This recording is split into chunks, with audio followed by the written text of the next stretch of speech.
It's understandable to wonder if you might become a narcissist as a result of narcissistic abuse.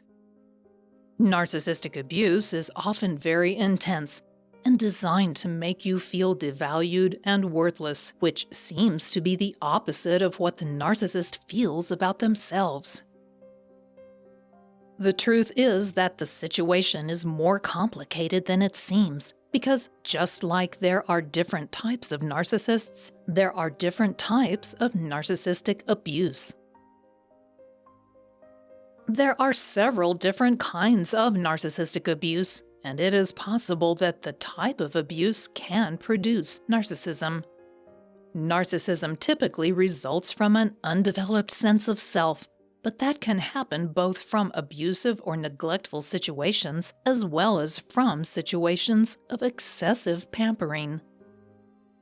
If you think you've been or are being affected by a narcissist, it's critically important to understand the different kinds of narcissistic abuse and how they affect the victims of the narcissist. It will help to understand better the origins of narcissistic behaviors and heal from the abuse. What causes narcissism?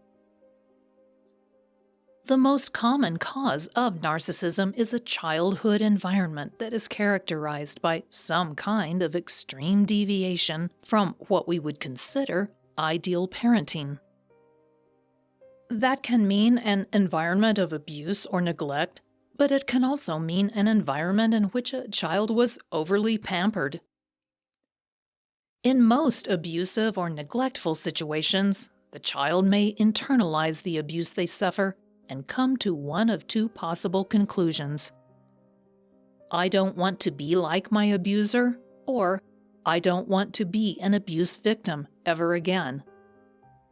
Sometimes the children who decide they don't want to be the victim anymore come to a natural conclusion that, to avoid that, they must become like their abuser. Additionally, extreme narcissistic abuse can inhibit the child's ability to form a healthy sense of self. Since the narcissist views their children as mere extensions of themselves, they seek to tightly control their behavior through manipulation and sometimes violent abuse. That can inhibit the development of a healthy sense of self. Excessive pampering can have the same effect. Narcissistic parents may tell their children that they are special and deserving of everything good in life.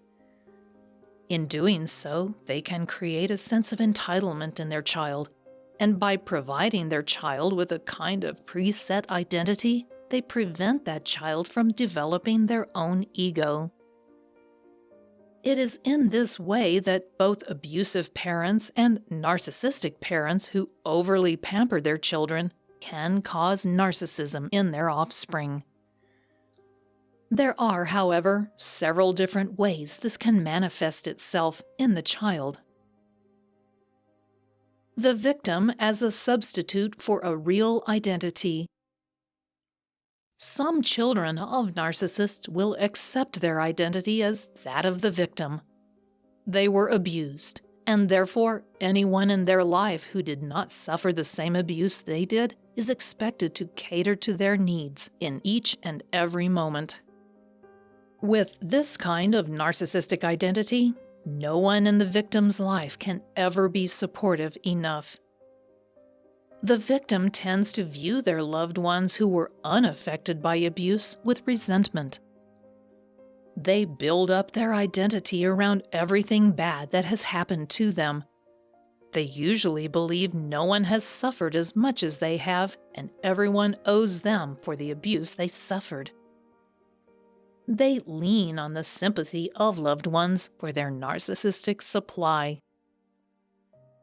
Many narcissistic victims seek help for the abuse they suffered, but they can never seem to get the help they need. They will frequently respond to efforts to help them with, "yes, but," and they also use their victim status to explain away any life failures, and they believe that everyone around them should not expect them to take care of themselves. If you enjoyed this video so far, give it a thumbs up and share it with your friends. For more videos like this, hit the subscribe button and remember to click on the notification bell so we can keep making them. The people pleaser.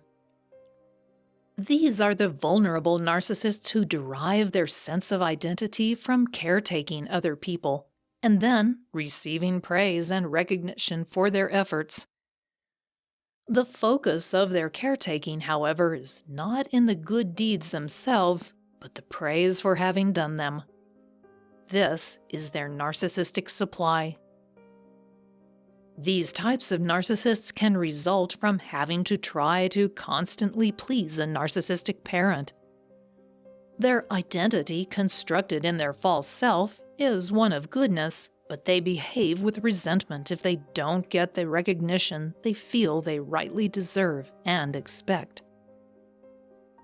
Their caretaking is not a selfless act, but one where there is an expectation of a return on their valuable gift, something they learned from a narcissistic parent. The overly pampered narcissist.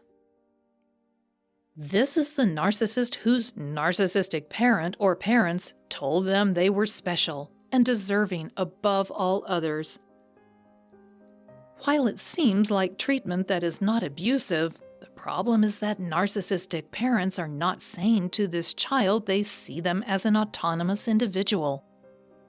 Rather, they view this child as an extension of their grandiose ideas about their own superiority. Because they overly pamper their child, they prevent them from developing their own identity and self-esteem. They also often expect their child to serve a particular purpose in the family that will ultimately fulfill the adult parent's needs. While their narcissistic parents treat them as they themselves want to be treated, they don't let them become their own person. The narcissistic parent or parents choose the activities the child will be involved in and virtually control every aspect of their life. As one patient describes it, "My parents have always treated me like a special being. I believed I was unique, superior. Going out into the real world was very traumatic for me. I wondered why they or others didn't realize how wonderful I was." To conclude, many people raised by narcissists don't become narcissists themselves, but it is possible that narcissistic abuse can produce narcissism. This happens as a result of the emotional and sometimes physical abuse that narcissists use to manipulate and control their children.